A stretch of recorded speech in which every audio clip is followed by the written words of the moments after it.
Pascal Légitimu a eu un coup de cœur pour l'histoire du pâtissier Yassidi Kemraen, transposé à l'écran dans le film À la belle étoile, coproduit par Jamel Debbouze.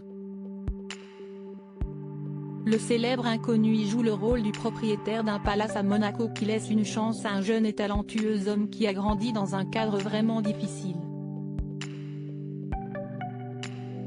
L'enfance, si est d'ailleurs un sujet qui intéresse de beaucoup la star de 63 ans. Il en parle à cœur ouvert dans son interview pour le magazine Closer. Pascal Légitimu estime que 81% des célébrités ont eu une enfance compliquée. La sienne en fait partie. S'il est un enfant de la balle puisqu'il a grandi à Paris dans un milieu artistique, les choses n'étaient pas évidentes pour autant, j'étais triste, mutique, renfermé, amorphe.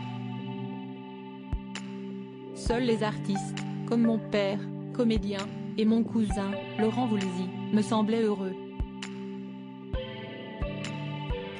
À l'adolescence, j'ai perdu ma mère, qui était arménienne. Aînée de la fratrie, j'ai composé avec l'absence en développant une carence affective. Pour s'en sortir, Pascal Légitimu a dû s'épanouir autrement et le théâtre, où son père l'avait inscrit, l'a aidé. Mais il a également souffert du racisme, notamment à l'école. L'humour lui a permis de se forger un caractère tandis que son expérience familiale l'a armé face au milieu du show business.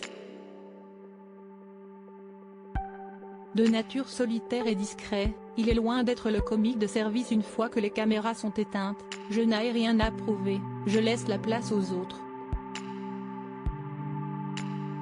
Star discrète, papa fier, le comédien et humoriste ne s'épanchera pas beaucoup sur la famille qu'il a fondée, se félicitant toutefois d'avoir une progéniture respectueuse, gentille et qui travaille bien. Ils n'ont pas la grosse tête, si est-il essentiel.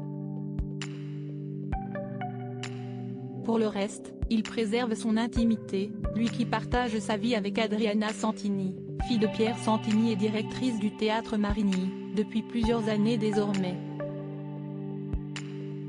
Il n'abordera pas non plus la maladie grave dont il a souffert et qui sera abordée dans un documentaire pour TF1, laissant à la chaîne la primeur de l'information. Retrouvez l'intégralité de l'interview dans le magazine Closer du 17 février 2023.